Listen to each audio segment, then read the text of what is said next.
become exposed in research. About a few years ago, I mean, this situation was not like this, and I'm really glad that so many people are getting to understand the purpose and the benefits they can get from engaging in research. So I must commend that, and I commend the whole of PSN-YPG Lagos chapter.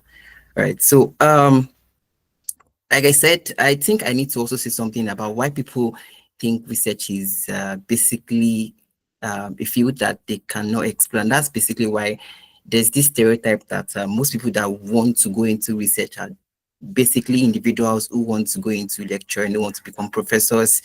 And you know what the country is saying, and you know what professors are, and most people do not want to explore that. And it's basically not like that. And that's why I keep, telling people, training undergraduates and even graduates to make them understand that, you going into research is basically not about just the fact that you want to become a lecturer. I mean, it's a lot more than that, right? So, and that's the essence of, having research training ops, training to, guide people, make them understand the purpose, and also to understand what you get to, the offer, the benefits you stand to get in engaging in research. And I think yesterday, Melody took us through all of those things, how to share his experiences as well. And but today we are majorly going to be talking about how to do research, how to conduct research. So yesterday was just about the introduction. Of course, I went through. I was involved in yesterday's training. So I knew all that happened. So today is going to be more about how to conduct the research. But I'm going to be specific, because one thing about research is that it's a whole lot, right? It's even someone who has been in research for 3, 4, 5 years can't really know everything about research. So you continue to learn day by day, you continue to improve yourself day by day. So you can't literally learn everything about research in just a 2-hour class, right? So I'm going to be specializing in a particular area. So that's just what I'm going to be doing. So I believe you can all hear me, right? So if any case you can hear me, just let me know. All right. So yeah, I'll be starting a pace to get started, and I'll also be sharing my screen so you can have a slide so I can show you guys. So but I need to say something also about research, and that's basically the writing aspect of research, because there's the conduction, there's the way we conduct research, is also the aspect of you writing. All right. So, and most people believe that research writing is really hard. Well, I get to hear that from a lot of people, and they get to like, okay, research writing is hard, academic writing is hard, I can't do this, I can't do this, I hate reading papers and all of that. And I'm like, okay, fine. There's a way you can actually like train, you can teach research to make it why easy for people to understand. So, and so that's the point of every training anyway. So research is not something that, I'm thinking about the writing aspect. You are not writing from your head. Now, it's different from research writing, or let me say, writing is different from blog writing. So when you're writing blogs, you are literally sharing your opinions. Like I said, I'm just trying to build a pace for us to understand what I want to teach tonight, this evening. So you are literally writing from your head, right? And that's why we have scholarly articles. We have previously published articles. When you're writing blogs, you literally have to express your opinion about these things. Okay, how do people do this? That you're writing based on your perspective, based on how you see things, right? So, and it's not dependent on probably what has been, most times. But in research writing, you are going to be depending on scholarly articles, previously published research articles, and that's the point of research. And when you want to start research writing, there are different types of research writing. There are a lot of research writing, and that's even one of the, if you are getting to go into research, that's one of the things you need to know. What are the different types of research papers that we have? We have the commentaries. I think Familiar already took that yesterday. So, and in all of these types of research papers, the commentaries, the letter to the editors, review article writing, review papers, original research, case reports, opinions, perspective, and all of that. So out of all of those things, there's something in common, and that is literature review. All right, so that would set me to what I want to talk about tonight, which is literature review. So that's the reason why literature is very important, because it's set across every type of research paper, every type of research article writing that you're going to be doing. Either you're writing a commentary, you are doing an original research, you're doing a review article writing, case reports. There's still going to be a part where you're going to review previously published articles. So, and that aspect is called literature review. So I'll share my screen. So what I want to talk about tonight is literature review. How do you conduct literature review? And like I said, you in research writing, research writing, you can't know everything. So, and the reason why I'm specializing in this aspect is because literature review is common in every aspect. So once you are very good with literature review techniques, trust me, every aspect of your journey in research would be easy in that sense, because you've literally know one of the major part of research, which is literature review. Okay, so I'm going to be talking about literature review. How do you conduct literature review? So yeah. So just going to share my screen right now. So can you all see my screen? Right? Yes, we can. Okay, all right, good, thank you. So literature review techniques, I would try as much as possible to make this a practical session. It doesn't be like I'm just sharing slides, explaining things. I would also use my, just to also have something I can punch on. So like I said, I'll try as much as possible to make it a practical session. Okay, so I'm not going to be using all these slides. So literature review. So what's literature review? Like I said, you are going to be evaluating scholarly works, all right, and that's previously published articles, identifying trends, gaps, pivotal studies in your research area. There's something very important about research, and one thing that's very important about research is that research is very, very broad, like very, very broad, and you need to pick a particular area. And what that is called the research interest. So you hear people and you be like, okay, what are you research? I think when someone reading my bio, and Farm was reading my bio, and then she like, okay, his research lies in the aspect of drug design, this, and all. So that's just one aspect of your research, and it's called research interest. So every individual as a researcher should have a research interest. It can be one, it can be two, it can be three. All right, depending on how much you want to do. But there's always an aspect of research which you want to identify. So, and I really want you guys to see research as something that you are trying to communicate your findings. You are trying to contribute to scientific knowledge.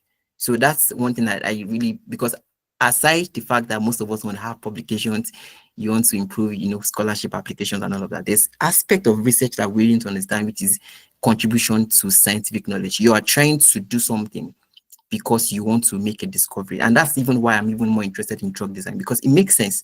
As a pharmacist, right, I am interested in designing new drug molecules, new drug molecules that can treat HIV, that can treat, malaria.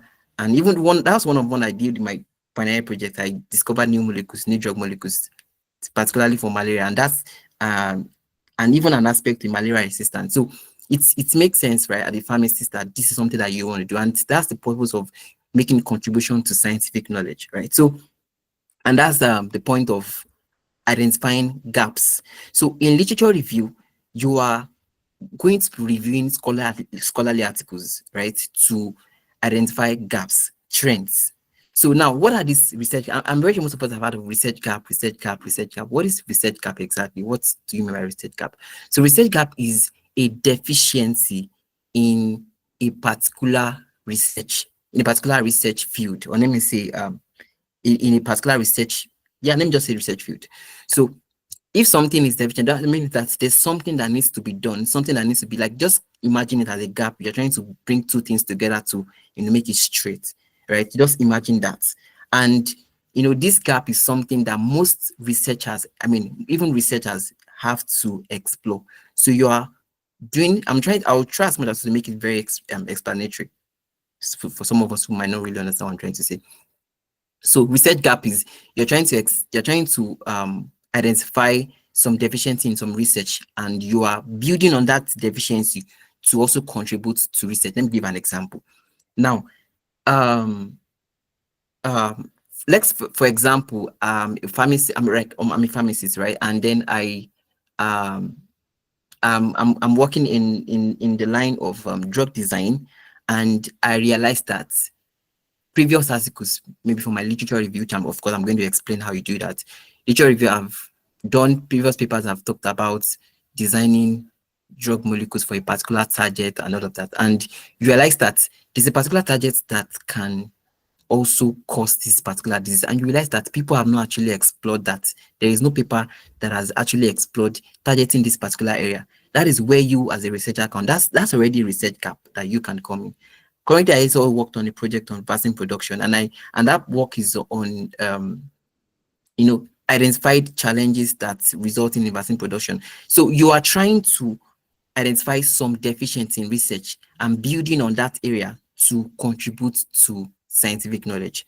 So when you realize that there's a deficiency in this area, you are now going to work on it, conduct a study, either it's a commentary or an original paper or review article, and then you're trying to contribute, to make your findings and also contribute to the area. So that's just it. So we have different types of literature review. We have scoping review, you have narrative review, you have systematic review, you have meta-analysis. But I'm going to be focusing on systematic review for the purpose of this class. So we have scoping review. Scoping review helps in mapping key concepts. So I've provided a background about literature review, and don't forget that literature review is majorly about reviewing different previous scholarly articles, right? I've said that quite a number of times. So, and having that understanding, you are trying to, there's a reason for reviewing scholarly articles, and that's the point of making inferences from what you have reviewed. For example, let me give an example. Now, let's say previous, I'm still going to, maybe that will later, but let me just give an example. Now, let's say that HIV/AIDS, there is a particular, how do I even explain this? So let's say there's a particular treatment for HIV/AIDS, or let's say there are different treatments for HIV/AIDS, different treatments, maybe different therapeutic therapy for treating HIV/AIDS, different. And people have explored, people have done research on all of those things, and you want to really examine. People have done, researchers have explored that area so much, but you want to review all scholarly articles to make your findings. You can do that through literature review. Review previous articles. What have each of those articles, which are those scholarly articles, what have they done? And how can you make your findings from there? So if there's a large percentage that has shown that this particular therapy is best to treat HIV/AIDS, then you can make that informed decisions. And how do you make that informed? If you don't do literature review, you won't know that, okay, this large aspect of this therapy can be used to treat HIV/AIDS. So that's just an aspect of doing literature review. Literature review is trying to, one of why you do literature review, you're trying to review scholarly articles so you can make informed decisions about a particular thing. All right. So we have scoping review, minority review, systematic review, meta-analysis, and there are of course there are more than this. These are just the major types that researchers explore. So in scoping review, you map key concepts and research scope. So from the word scoping review, you are trying to provide an overview about some evidences, or let me say about what is known. Yeah, let me just use that. So in scoping review, you are doing a review to understand what has been done so far in this aspect. All right, in this aspect of research. So from the word scope, you are trying to know the scope of what is already known. All right, what is already known in this aspect of research. That's what scoping review does. So a narrative review is usually comprehensive. So in narrative review, you're trying to provide a broad perspective, or let me say broad understanding about a particular topic. about a particular research topic, about a particular research area, and then you are trying to also make informed decisions from there. So, and then systematic review, of course, answers specific questions, all right, with comprehensive and replicable methods. So meta-analysis also combines, so from systematic review, you can also move to meta-analysis, because that one actually combines statistical data from multiple studies and provides stronger evidences that compared to single studies. So, but we'll see more of that in the data session. So literature review process. So the literature review process is, firstly, you have to define and review objectives. All right, clarify a research question. I'm going to talk more about this research question thing so much later. So set clear boundaries for your research scope, develop research strategies, choose relevant databases, create keywords combination. This, I'm going to make this as part, like I said, this is just like providing slide, but I'll try as much as possible to make it practical. So evaluate sources, assess for quality and relevance, organize your findings, write the review, right? So we are going somewhere. Okay. All right. So best practices. So these are tools that you can use for your research, reference tools. So there are different reference tools you can use. We have Zotero, we have Endnote, Mendeley. All right. So these tools are very, very effective in helping you to organize your findings. So, and of course, in also these are just tips that will help you in navigating your research, or majorly literature review. So now I'm going to be focusing on systematic review, right? And I'll try as much as possible to cover up for every other type of research, every other type of research review articles that we have. So now there are different steps involved in systematic review. So, and number one is define your research question. So I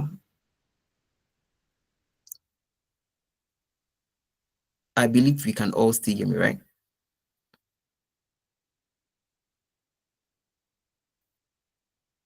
Okay. So research question. Now, people often ask this question, what is research question? Like, what do you mean by research question? So I get that question a lot of time. So, and you need to understand that research question is, of course, is a question that sets like an hypothesis that you want to find out. So it's saying that a question that you're trying to answer. All right. So that also helps. It links up with the objective of the study, and also the identify. All of those things are just, they are intertwined. The research gap, the objective of the study, the research question, and all of that. So, and the research question is just a particular question that provides an avenue to do your research and what you want to actually address in your research. So let me give an example. So in systematic review, one of the first steps, all right, is that you need to define your research question, like I said.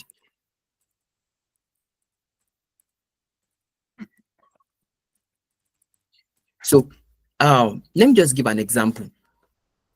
One major thing that, okay, I think there's a part I can use, I think, yeah, we are all pharmacists, so I can use I can use diabetes, right? So in diabetes, we have type 1 and type 2, right? So let me just use diabetes as an example. So in research question should usually be specific, relevant, and answerable. So, and to define your research question, you need to use a framework. So this framework would help you to guide, it will help you guide you in identify one of the most important components of your research. And one thing that is majorly used in research, majorly guiding research question is what's called the PICO framework. So that's for, so what PICO framework means that the P stands for population,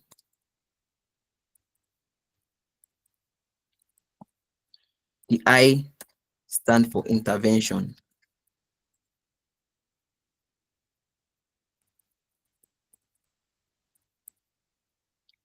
the C stand for comparison,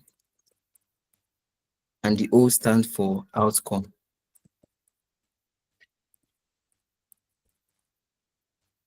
So now let me just give an example. Let's say you are trying to determine the effectiveness of exercise programs and how these exercise programs can improve glycemic control in patients with type 2 diabetes. So that's like what you're trying to identify.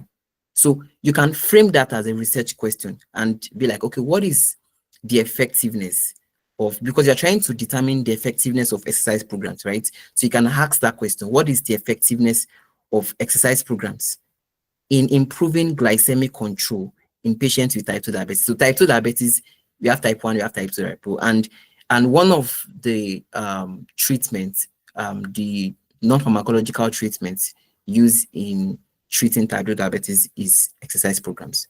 So, and you want to actually like determine, you want to know how effective this non-pharmacological intervention use, what, like how effective it is. So, and that first thing you need to do is to define your research question. So once you define your research question, it will help you to know what you're trying to find out, the question you're trying to address. So you can ask the question, what is the effectiveness of exercise programs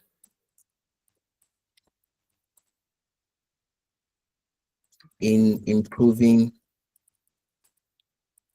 glycemic control in patients with type 2 diabetes? All right, so question mark. Now, let me explain this particular framework and how it applies to this. So,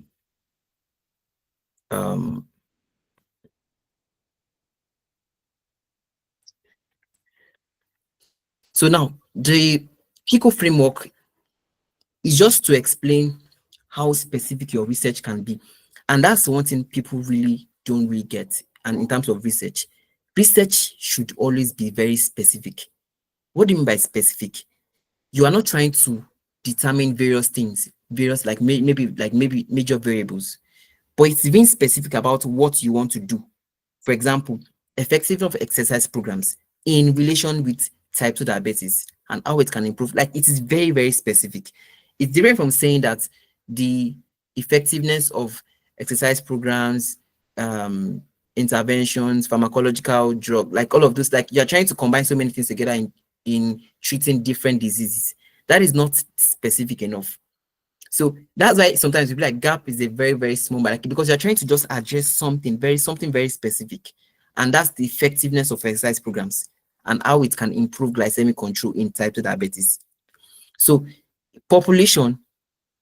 So in population, you can now explain that, okay, for population, which particular population am I referring to?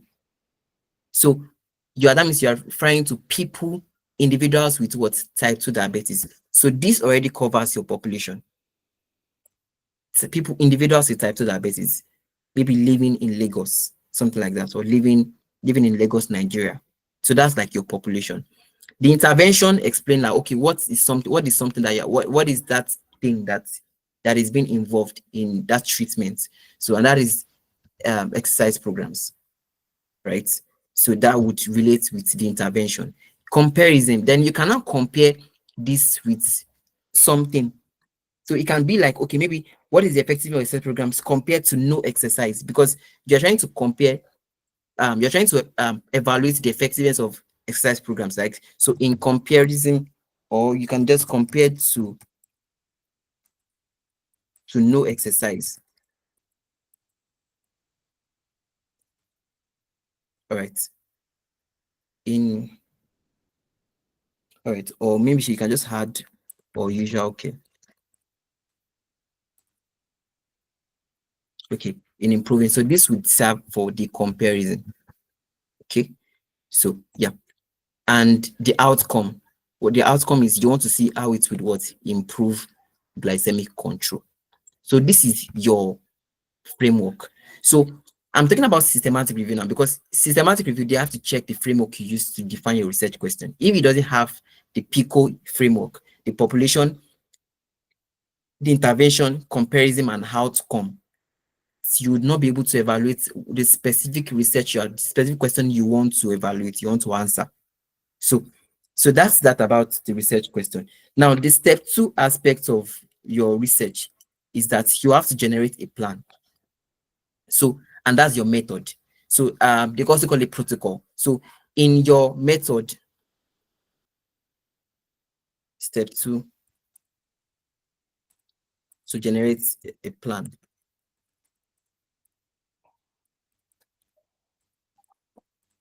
Now, what people do not know already, right, in research is that method is one thing that is very, very important in, like, one of the very most important in research, especially if you are doing an original research. It's very, very important that you conduct it very, and the reason is because method in research, method allows for what we call repeatability and reproducibility. So if you are providing your, like, for example, you are doing a research, and then you, in your method, you provided, okay, this is how I did, we did a cross-sectional study, and then this is this, or maybe say you are doing laboratory studies, or you are using a software, you have to provide in details what you did. Provide, maybe you're using the software, provide all the names of the software used. If you're using if it's a laboratory-based work, provide the parameters, provide the laboratory equipment you used, all of those things. So you are providing a summary, or let me say a detailed outcome of what you did, how you did the research. And that's why method is very important, because in method allows for repeatability and reproducibility, in the sense that it means that if you use the particular method in a particular research, and let's say the person who used the method is in Lagos, right? And someone somewhere in Abuja can see your method, copy that same method, and should be able to get very similar result of what you have actually did in your research. That's why method is very important, because method allows for what called reproducibility. It should be reproducible. Your method should be reproducible, and that's why most times the major thing that is very important in research is your method and your results, because method shows how you did the work, results shows what you eventually got, what was your findings from the method that you used. So those two things are very, very important. So now, in generating your plan, your protocol, there are things that you need to do, right? Number 1 is the search strategy. So number 1 is the search strategy. Number 2 is, let me just write that. Number 1 is your search strategy. I'm going to explain this search strategy.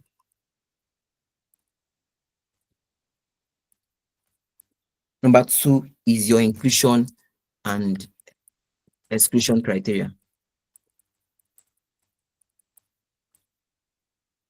So number 3 is the data extraction.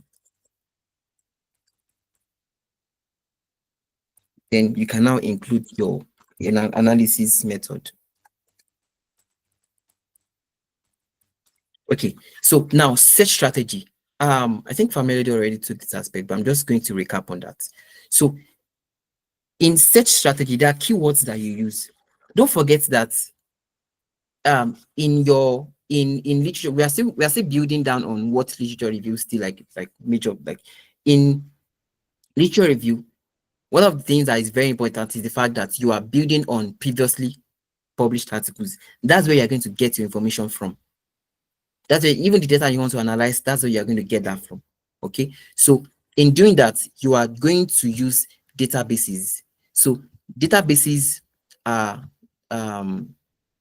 I think there's something like, yeah, databases are, there are different types of databases. Databases are where your scholarly articles are kept. Like, that's where they are stored. So Google Scholar is different from Google, right? You know that, right? So Google Scholar is majorly specifically for scholarly articles. And that's why most people don't really understand. Like, people think that you can just use Google to check. Of course, you can use Google to check for articles, right? But Google is very specific to Google is very specific. When I say it's not specific, it's very broad, because it would, if you, from depending on the keywords you use, it would bring both maybe newspapers, blogs, different types of sources, various type of sources. But when it comes to Google Scholar databases, it's very specific to the research papers that are specific to research papers. And we have different type of research. We have different types of databases, like a lot of them. We have one.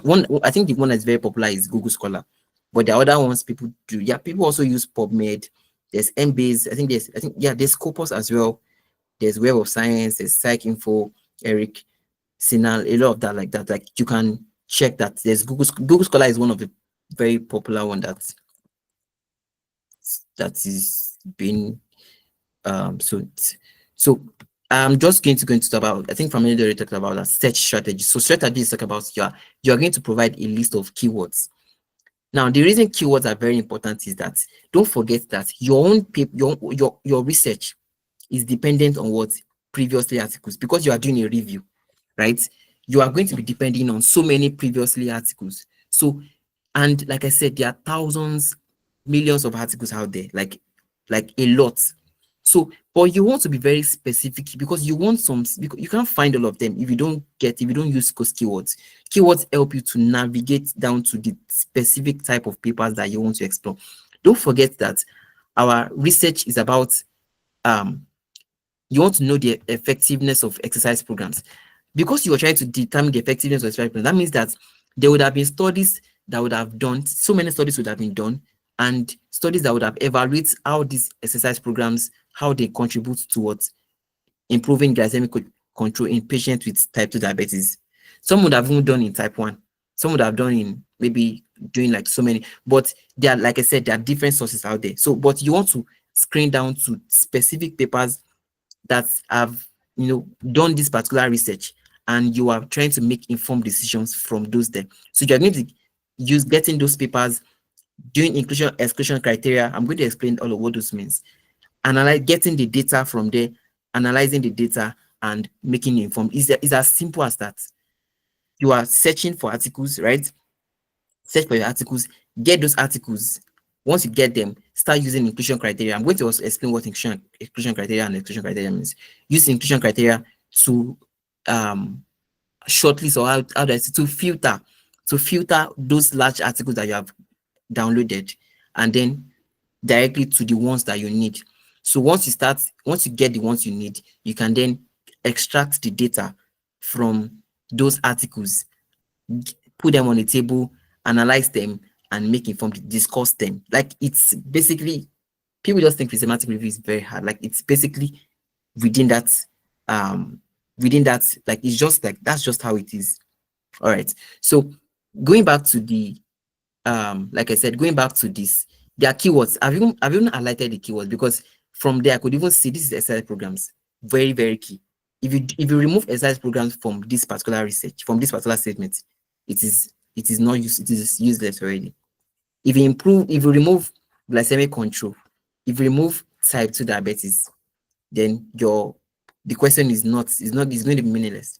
So these are keywords that you can get. Once you get the list of keywords, you can then now start using them in your Google Scholar. So in searching for articles, there's what we call Boolean operators.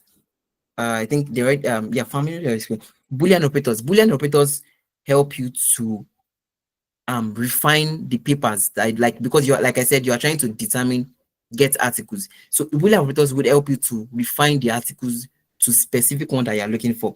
So once you have the keywords that you're looking for, right, and so once you have them, you can now start imputing them in your Google Scholar. Like, this is even an example of what I've done. You can see that. So Boolean operators examples are and. Let me just put that here. And we have or, and I think not. I think they're not. So but these two are majorly not.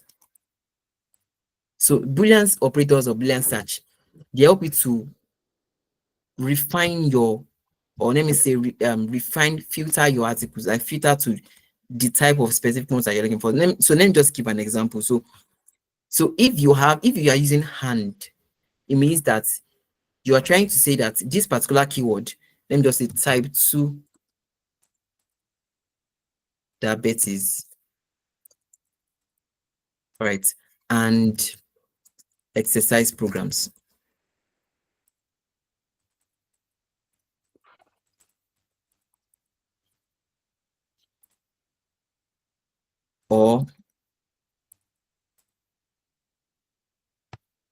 So this is like either you want it or not. So now let me explain what glycemic glycemic control. So type 2 diabetes is like generally one of the major keywords because that's what you're trying to like determine. Exercise programs is also very, very key. Why? Because you're trying to determine the effectiveness of the exercise programs and how we can improve glycemic control. So you can even extract your keywords from your topic. Now, it's also possible that some, in a bit that researchers, when they paraphrase, they change the meaning. When you paraphrase it, sometimes you change the meaning of some things. So you can get a list of keywords. So there are different ways to get keywords. You can use either brainstorming. You can use search engines. You can either brainstorm. Brainstorm means that you have to go and read up articles. Before AI came in, before the advent of AI, to get keywords, to get research topics, you'd have to go and read up of articles. One of the first people that I had to read up so many articles before I could even get. But nowadays, of course, you have your AI to help you refine and all of that. But before AI came in, then you have to read articles like before because you are trying to identify gaps. So you have to do a lot of reading before you can even. But now it's a lot easier. So that's brainstorming. Brainstorming is like you're trying to like look for what can be possible keywords that can be used in this. Then you can use search engines. You can use reference lists. So references are there are articles that you just go to their reference. Just go to the reference section of each article to get keywords. You can also use WordFreak. WordFreak is an app that you can also use to get keywords. So those keywords are very important. So now using this Boolean search means that and means that you're saying that either and is that you're saying that you want articles that would give you both this particular keyword and this keyword. So that means that every article it's going to bring for me, it would have this particular one. Sorry, so that this keyword and also this keyword. That's why you are using and. But if you replace it to or, it means that fine, you don't have to literally give me the two. As long as it has both this one, either this one or this one, just give me articles that I want. So that's what I'm trying to explain now. So if I'm using this, that means that every article that I'm going to get from this search, it would have these two keywords or this. This all means that either it's there or it's not there. But and means that you want those two keywords to be there. So I'm just going to search now. Now, you can see glycemic control. You can see all of that. So these are articles like you can see even this 1, 2, 3, 4. Like there are several ones. Systematic review is usually done by several, usually by I won't say expert anyway, but you have to. It's usually done for a longer time because it takes time. Actually, it takes time. It can take months. Some can even take a year to do. So that's why. But I have to speak on systematic review because that's what I've been asked to speak on. But you can do commentaries. Commentaries are very good. Commentaries, you can write a commentary in a week. You can write review articles. Narrative review, you can do that in a week and get it published. So, but systematic review takes time. Yeah.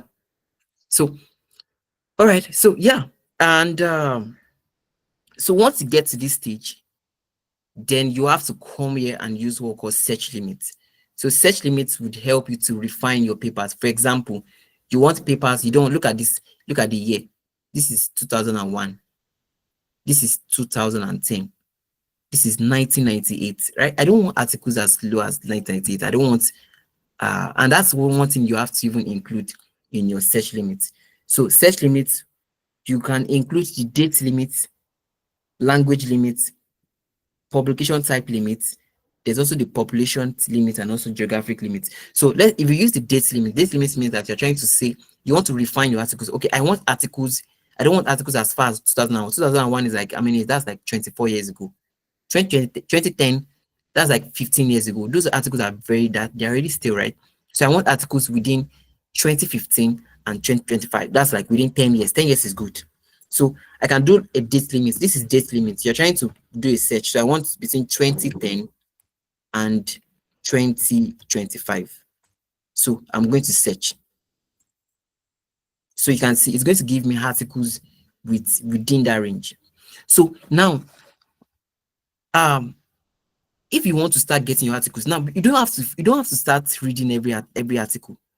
The first thing you're trying to do is to collate every article that can relate to glycemic control. Anything that talks about glycemic control, type 2 diabetes, just get them. Like, just, you don't have to download them. That's why you have referencing tools. So you can use your Zotero. So just, I have Zotero on this. There's also Mendeley. So I'm just going to open my Zotero here. So Zotero helps you to accumulate all of those articles. So like I said, you don't have to start reading them one after the other. Just get all of them. Once you get them, so you can just open a new library, talk about type 2. So you can see this is a project you want to work on, like type 2 diabetes, right? So that's it. So that's what you want to work on. So then you now start getting articles from here. So now, like I said, anything that relates to type 2 diabetes, like exercise programs, just get them. All right. Okay. So yeah.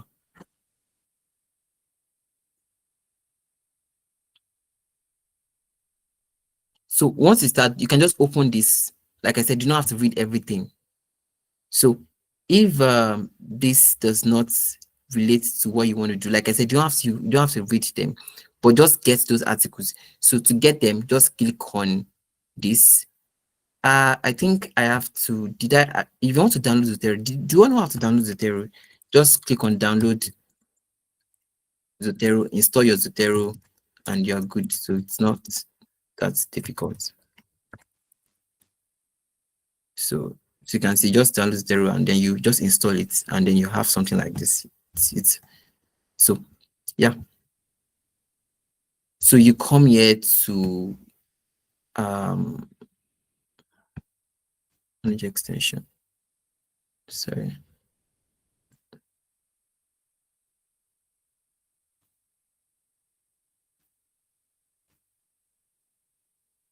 Okay.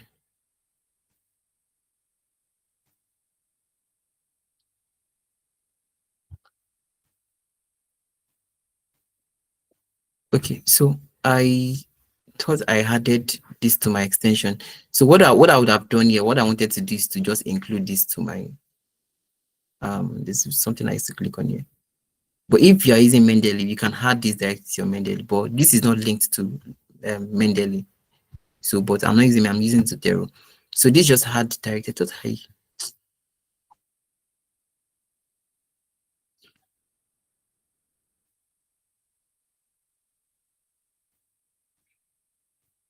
Okay, let me just go and download the extension again.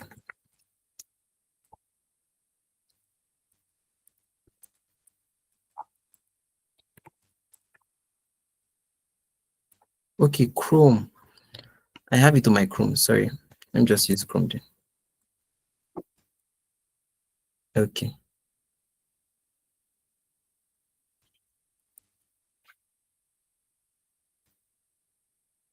All right, so.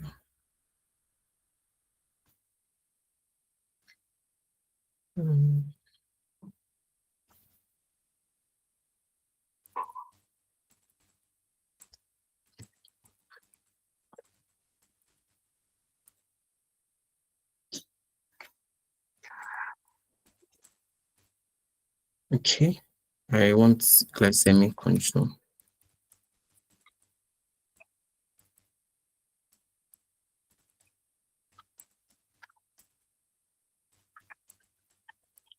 And exercise. All right, so you can start clicking on this.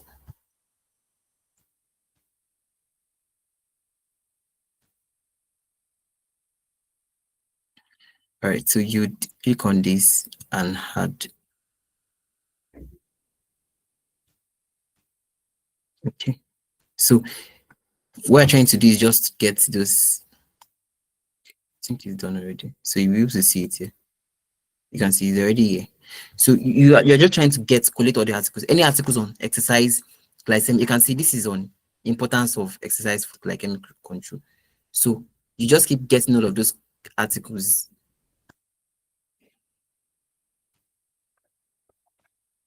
So you go to the next one, right? Effects of exercise. Can you see effects of exercise on glycemic control and diseases? Effect of this in type 2. So there are several. So just keep getting all of them. Oh, I didn't use my, but it's fine. Let's just, I mean, it's just a practical session anyway. So get this also into your Zotero.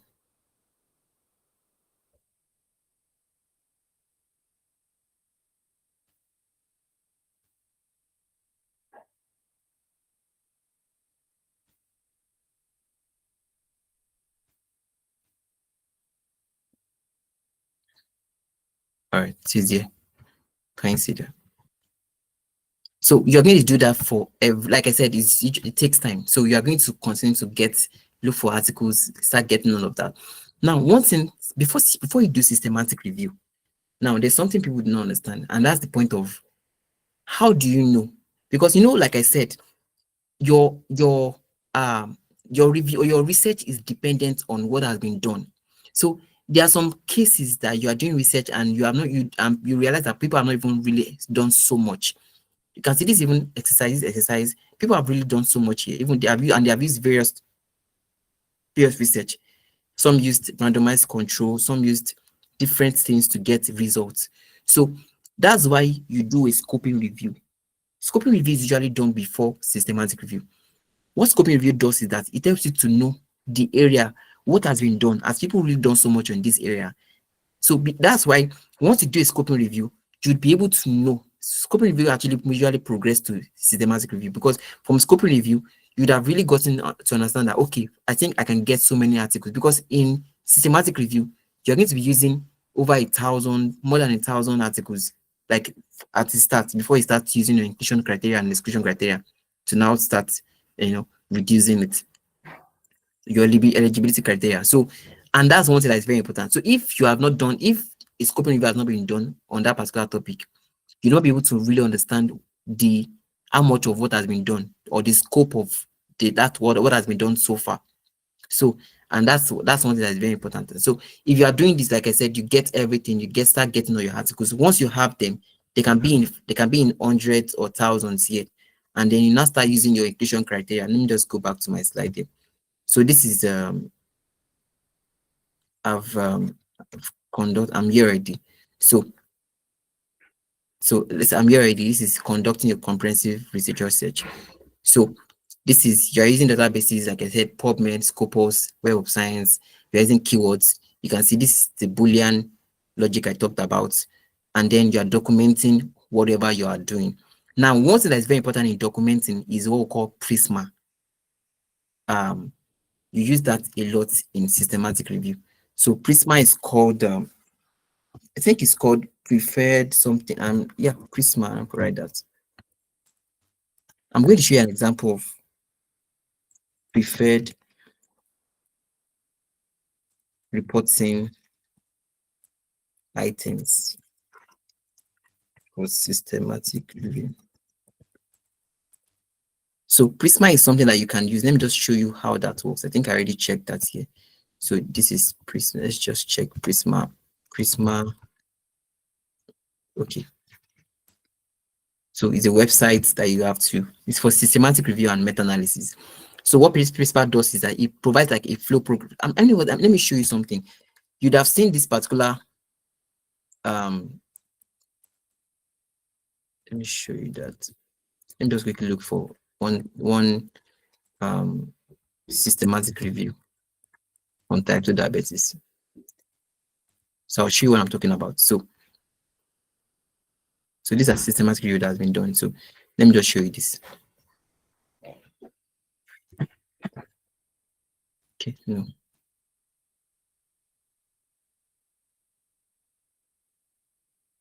Okay, let me show you this. All right, so now there's the Prisma people.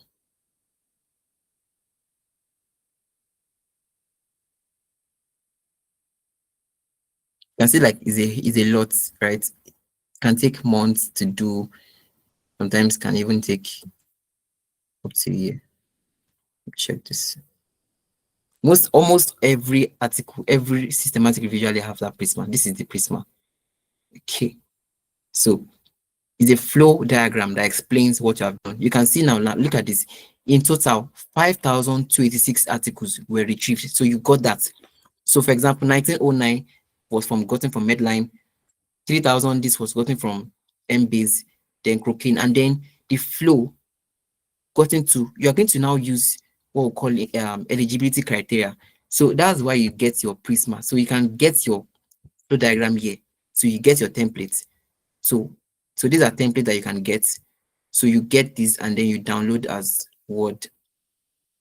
So you can see it's downloaded. So you can edit this. So this is something that you can get. So this is what people do to get that. So you just need to come here and edit and put your own there. So maybe you used 300, you write 300 there. So registers, if you used 20 databases, you write that. So that's just what you do for Prisma. It's just like a workflow, providing what you did in your research. So in your inclusion, what do you use in your inclusion criteria, your exclusion criteria? There's also another one that I want to show you. I think that's Method Wizard. So Method Wizard is it Method Wizard? Yeah, Method Wizard. So Method Wizard is also one very tool that is used for systematic review and meta-analysis. So you just come here to create a new project, and so what you can see that's for, you can see it helps you, especially for method. So it helps you to write your method itself. So you have your title, you write your title here, effectiveness of this. So your introduction, you can write an introduction here. Then eligibility criteria. So the inclusion criteria, the exclusion criteria. Let me explain this eligibility criteria. Now, for the eligibility criteria, you are trying to remove. Hello.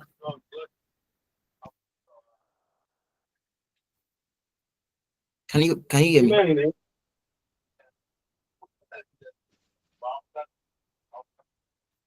Okay.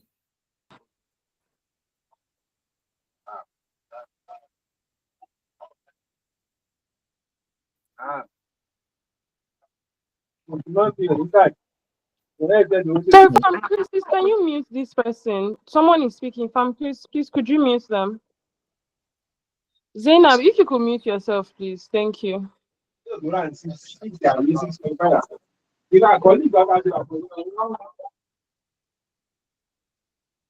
right. So now, the eligibility criteria, like I said, it helps you to screen. Now, don't forget that the first thing you're trying to do is to get all your articles. So you have Zotero here. It can be like maybe 1,000 articles that you've gotten so far, right?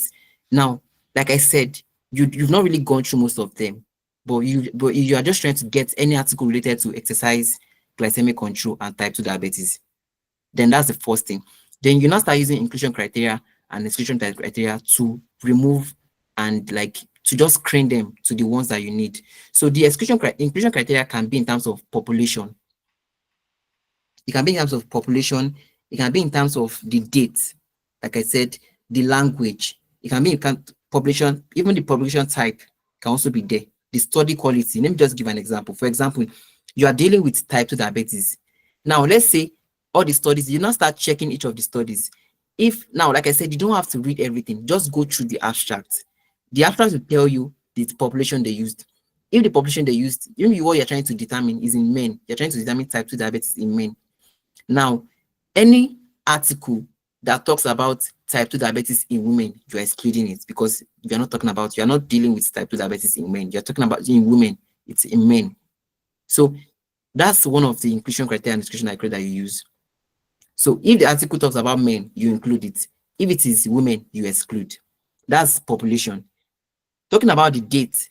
Now, if the date, maybe the article that was, maybe they did the study as far back as 30, 40 years ago. And you are doing your own systematic review from 2015 to 2025. Right? You're trying to review articles from 2015. So any article from that, from below 2015, you screen them out. Any article between 2015 and 2025, you include them. So that's just inclusion, exclusion criteria. Language limit also, English, Portuguese, If it is not English, and those things will be in your, and those things will be in your method. And that's why if you're using if you're writing a systematic review, please use this a lot. It works very well. Like it works really, really well, because this would even help you to write your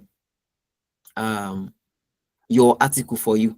Let me just give an example. Let's say that participants of any age, and so this is inclusion and criteria. So you would start writing the intervention, right? The population, this population is between 70 years above.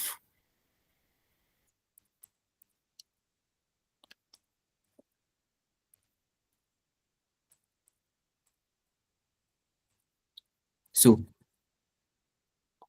you can also add another one, maybe males only. So you can just start, just include that. The intervention can be exercise programs. So the comparison can be non-physical activity. So like I said, you'd have done your research to know what you can compare. So all of these things. So once you are done, you come here to pick the studies you want. So if the studies you want are majorly randomized RCT observation, you have to click them. Surveys, you click them, and then you come here to write the output. So the right output already, you can see the output. This is exactly how you, like, after you fill those details, it will now come here. What you just do is copy all your method. This will just be your method, and write it. This is one very quick way to. I've not actually filled all the details because I'm not actually doing the research. If the research, I would have filled all the details here. And once you filled all the details, it's going to come. You have to come here and copy your. You can see the participants, studies of 30 years, male years were eligible for this review. Intervention, exercise programs. So just copy all your method, and this will be your method. Like very, very simple. So this is something that you can actually like use. It works very, very well. So study design, you can see this. We included randomized this for, and it's like very, very good. So that's just it for that. So now going back to where I stopped here.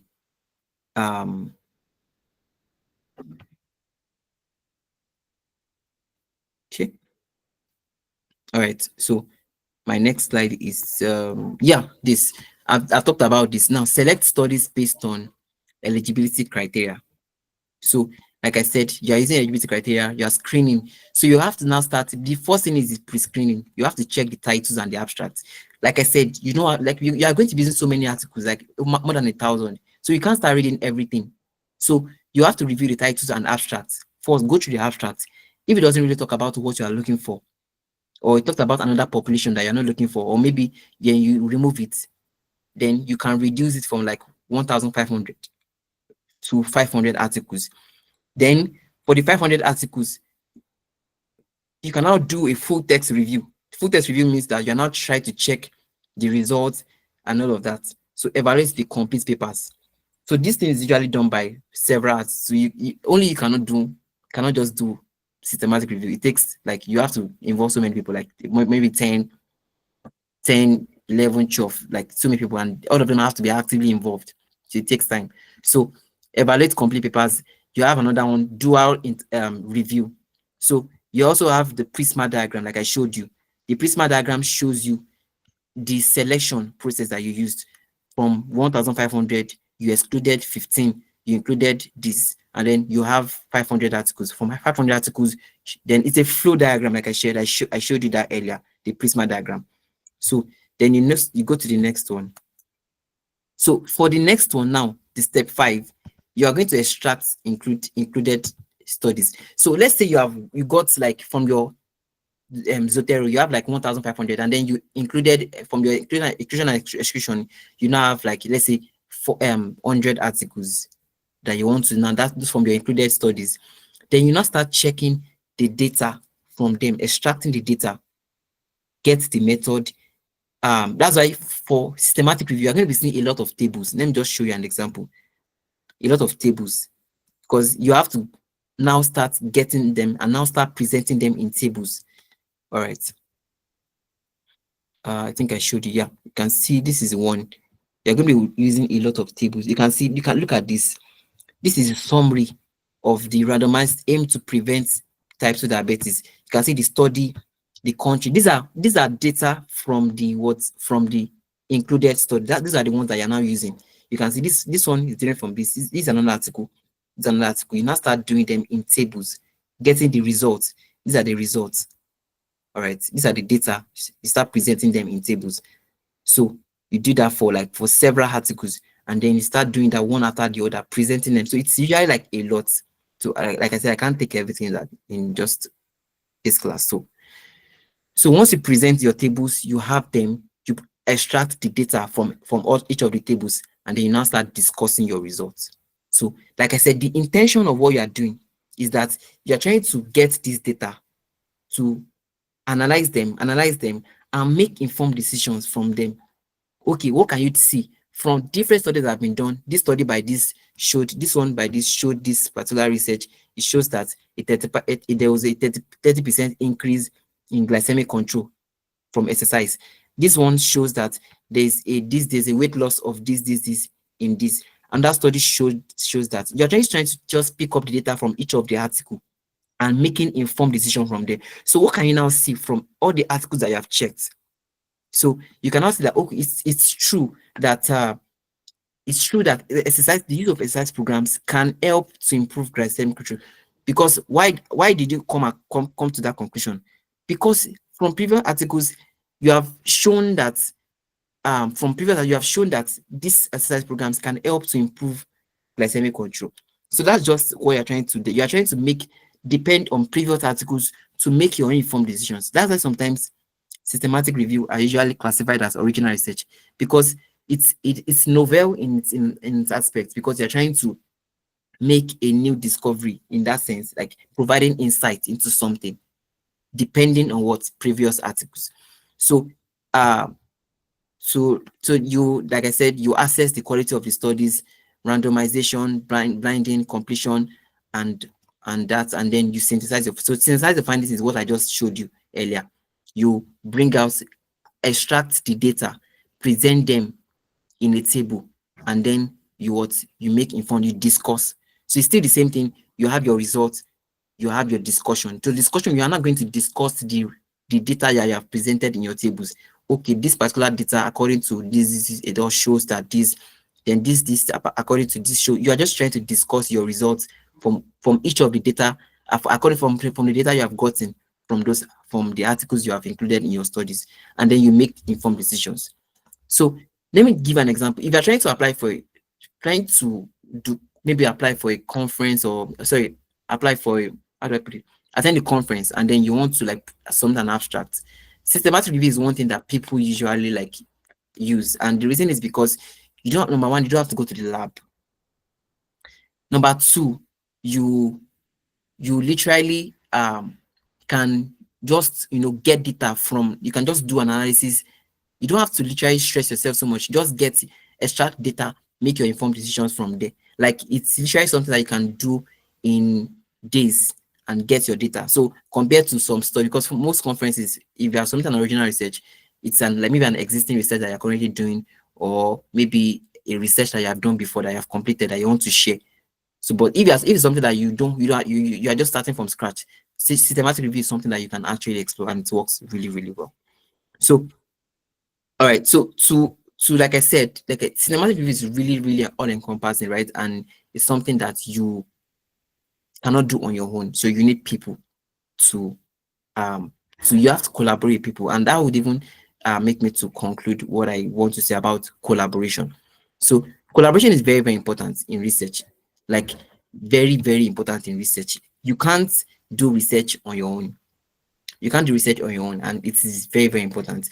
So what you can do if you are getting to start as a researcher is to find an area that you are interested in, and that's the point of picking a research interest. So research interests help you to identify a particular area that you want to explore, a particular field that you want to explore.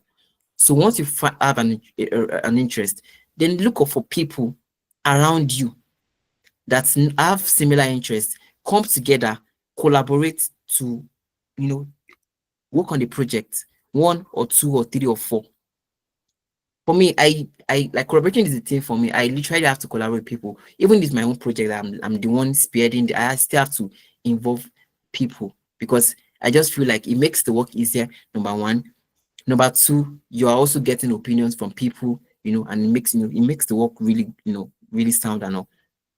So I also understand that some of us might not really have that. The environment might not even like allow us to have that, like, um, you know, that aspect in terms of, okay, you are.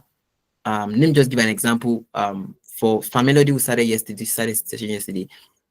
If you look at his journey from how he started, you'd realize that there's this environment of research that he was in terms of, I think there was global health focus then, and also his colleagues also who were senior, his colleagues were also involved in research. So it was very easy for him to like pull out others, like, come together, join this research group, join this, and then, come together to do research. And then you're also building your portfolio, you are building your capacity, you're getting knowledge, you are, and all of that. So that's very important. So if you don't have that, you can always start from somewhere. In my school where I graduated from, like it's the research in terms of undergrad research is like, it was really, really bad, like very, very bad. And of course we have to start from somewhere because we didn't have that environment. Right? But of course, even the leads that we had in pharmacy school, we still had to like I co-founded a particular hub with a colleague of mine, that's Young Researchers Hub. And we started training undergraduate students. We even had a conference, one of the first conference before we graduated. So, and that's one thing that you should do. Collaboration is very, very important. You need people who are around you who have that like minds, come together to do research. Research is something, and I also want to emphasize on the idea that we have about research. Aside the publication aspect, you are doing research because you are trying to contribute to scientific knowledge. All right. So I think I'll end this. Thank you so much for. I'll be taking questions now. So.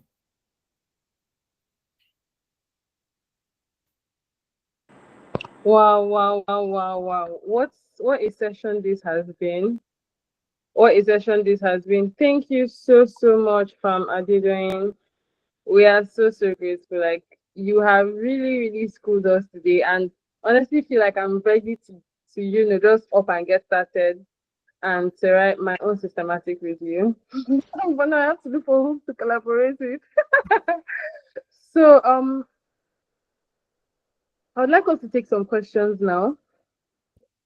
So let me look in the live chat. Please, if you have questions, could you kindly drop them in the live chat? I'm actually not seeing any questions because something happened and I had to leave. So if you have any questions, please, can you just, if you had dropped your questions before, can you copy them and paste them? Okay, so Nefisa Baba is asking, which app can I use to check for plagiarism?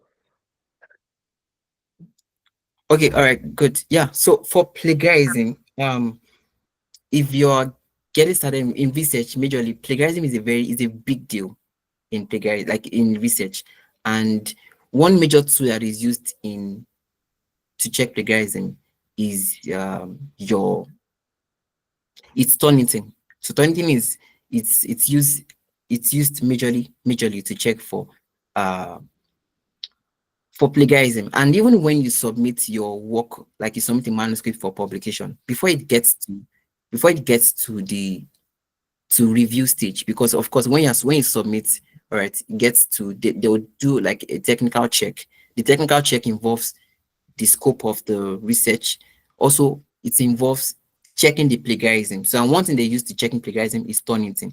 So I understand that some of us might not really have access to Turnitin because Turnitin is a paid platform, but they can use some other plagiarism tools. There's onetext.com that you can use for there's also Copyscape. Yeah, Copyscape. Like these are free, and they are also very, very good. So if it pass onetext.com or some other free plagiarism tools, there's a possibility that it's going to also pass through OneText. All right. So you can use some free ones if you do not have access to the paid ones. All right, sir. Thank you so much for that response. So we have another question. Someone else is asking, can I use systematic review method to do literature review for original research work? Okay. Systematic review, like I said, is still more or less, like I said earlier, is still more or less classified like an original research. So it's still like similar to doing an original research. So that's a yes. So you can literally do a systematic review. The method you used can also still be used for an original research. It is usually classified as an original research. So that's just that. All right, sir, thank you very much. So we have another question. Someone is asking, how can I choose a topic for systematic research? All right, great. Yeah. Systematic, like I said, if you're just getting started, please, I beg you, don't start with systematic review. I should have even maybe talked about commentaries, but because I've been asked to talk about systematic, that's why I'm talking about systematic review today. But most of the time when I train individuals, I try to teach them the basics. So something starts from commentaries, start from review articles, right? But in systematic review, it's a lot complicated. Like it's not something that you have to do. And before you can choose a topic for systematic review, you should have checked if the topic has been fully explored. So now I choose the topic about how exercise programs can improve type 2 diabetes, can improve glycemic control in type 2 diabetes. You have to first go and do like a background check to know if people have done so much about it, to know the scope of what people have done, because you are depending on what people have done to get that topic. So if you are trying to pick a topic for systematic research, you need to check, you need to know the scope of what has been done. If people have not really done so much, then you cannot pick a topic in that area. So you have to look for areas that people have fully explored. HIV, AIDS, some diseases like that okay, people that have done research on, there are things that topics that you can actually explore. Right. All right, sir. All right, sir. So those are all the questions for now. We're still waiting on more questions if anyone has those. But for now, those are all the questions we have. But I think I have a question actually. So what in terms of methodology and the writing process, what is the major difference that makes systematic reviews different from commentaries? Like if I were to write a commentary, how would I go about it? Okay, great. Yeah. So now like I said, if you want to do a research, like you want to do a research, let's say you want to publish a paper now, right? One of the first decision that you need to make, that you are going to like, okay, the first decision you need to make is the type of paper that you want to write. Now, for example, if you're the kind of person that you don't have access to the lab, you can't work in the lab, like you don't like working in the lab, maybe you don't even like working in the lab, you just like maybe you just do your thing online and good. For example, original research in terms of laboratory research cannot work for you. So that one has been eliminated. If it's something that you really want the publication fast, like I want to submit a manuscript and publish like in a month or like less than a month. I don't want to waste too much time. Maybe you're trying to apply for a scholarship and you want that publication as fast as possible, right? Then you know that's something you can work within a commentary and review. Let me just say commentaries, opinions, perspectives. Those ones would help. Like I said, that's the first decision and it's dependent on what you want to do, what you want to get. So if it's something that you want as fast as possible, and I think Melody already talked about the longer time it takes to get when you submit a systematic review, it takes so many time. When you submit a manuscript as a review article, it takes longer time. But it's a commentary, I've submitted a commentary before, and then in a week, the editor got back to me that it has been published. Like it was very, very fast. Commentaries they don't take much time because it's a very short, just on even letter to editors, maybe like 1,500 words. You write, you submit, and you get it published. And it's still publication. It's still publication, right? So, and it's dependent on how often, the frequency of how you want your published papers to be published, right? So if you want to now write a commentary, let's say you want your publication as soon as possible, you want to write a commentary. Now, a commentary research is usually based on identifying generally in research, you have to identify a problem. So now let me give you an example. I wrote a commentary recently on a particular, and that was on malaria R21 vaccine. Malaria R21 vaccine. And why I wrote was on the was because there was a recent update about malaria vaccine in Nigeria. Like they deployed some vaccines and they're trying to vaccinate. And then I just realized that okay, we actually do not have Nigeria. Of course, Nigeria has done so much in terms of how they can eradicate malaria, right? But deploying vaccines won't solve the problem. It won't really eradicate. So there are challenges in terms of how they can store vaccines, how they can even make the vaccines like really go around, like to make sure everybody have access to. That was what I just read that on the news and then realized that I can literally write something on this. And I decided to, like a week I was done. So that's something that you can literally talk, you can write on. So it comes from identifying a problem. How did I come across the problem? I just read about something and realized that something can actually be done. Even from something can be done about this. So once you read about it and then you want to write, you would now come from the aspect of the challenge or the problem and provide solutions to that problem. Let me give an example. From the malaria vaccine I wrote, I talked about how malaria vaccine is very important and how it can help in this. You're trying to build, and then talk about the challenge that that can occur as a result of Nigeria deploying vaccines into the country. Then you're trying to then provide recommendations to what can be done to prevent or to evaluate or to help in in the dissemination of this vaccine, to make these vaccines available. So you're identifying the problem, providing your own perspective. Okay, my own perspective, I feel like this can be done. This can be done. That's for commentary. That's what they call it, comments. So it's just that, and you can do that 1,000 words, 1,500 words. You are good, and you submit your manuscript. You have it published. All right, but if you are doing an original research, that one takes time, but you still need more people to make your work quite easier.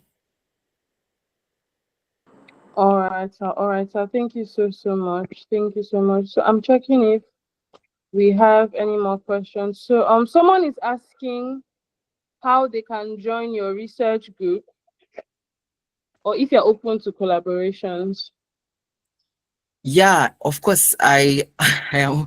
Of course, I'm very much into collaboration, like I said. But like I said, I already established that every research area there's usually a research area peculiar, and that's basically what I'm interested in. I'm into drug design, right? Drug design and drug development, drug discovery, and so I'm going to collaboration. If you want to join, if you want to collaborate with me, of course, I'm available. Yeah.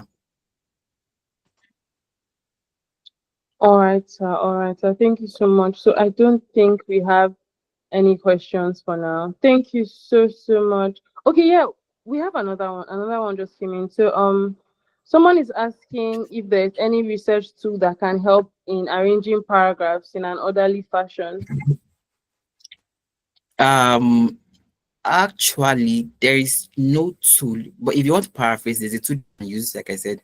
But for arranging paragraphs, it comes with time. Like most of the time, you have to build. That's like building on your writing skills. So your writing skills really matter. So once you write, you know how to, you in terms of writing. Even when I teach people, I explain that there's an aspect in terms of writing. There's the way you write in research and compared to your doing the like looking for articles and all of that. When you write, okay, you don't write in passive sentence, you write in active sentence. There's a way you can also help in like your construction, your flow, the flow of your article. All of those things matter. So and it comes with actually time. It comes with time too. You have to keep writing, and that's why collaboration is very important. The way you were going to be let me say the way you were in terms of writing 3 years will be different from how much you are like now. So it comes with building. Once you keep collaborating with people, you keep writing, you keep getting better. So there is no tool in that sense that would help arranging paragraphs. It comes with time. When you start writing, you start getting better, learning how to arrange your paragraphs, learning how to construct your sentence to help in easy flow. Don't forget you're also communicating with people. So you want people to really understand what you have written, right? So that's just it. All right, so someone is asking for your LinkedIn, or if you could send the LinkedIn link to me, then I could forward it to the group. All right, I'm just going to do that right now. All right, sir. Thank you so much. So thank you so much, Fam Adedoyin. Like, we can tell that you made preparations for this webinar. You gave us your best, and we are so grateful. So right now, I would like to call on the state coordinator for a vote of thanks.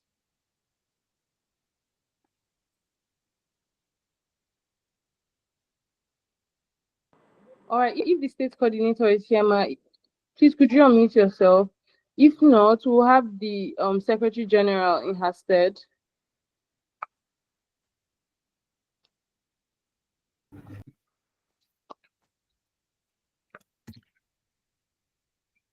Stephanie, I don't know if she's paying attention. If not, we'll have the Secretary General or General Secretary in her stead. Thank you. Hello, everyone. Thank you very much for attending. Thank you very much, Fam Adedoyin, for a very insightful session. Thank you for taking out the time to explain all that you've explained. On behalf of the state coordinator, I'd like to extend my sincere gratitude to you and to everyone that has taken out the time to attend today's session. Thank you, everyone, and I'll see you tomorrow. All right, thank you very much. Okay, our state coordinator is here in the comments. Thank you, Ma. Thank you once again, Fam Adedoyin. We are truly grateful. So we are here tomorrow, same time, same place, same platform, 6 p.m. for the finale of this research webinar. Thank you, everyone. Have a peaceful evening.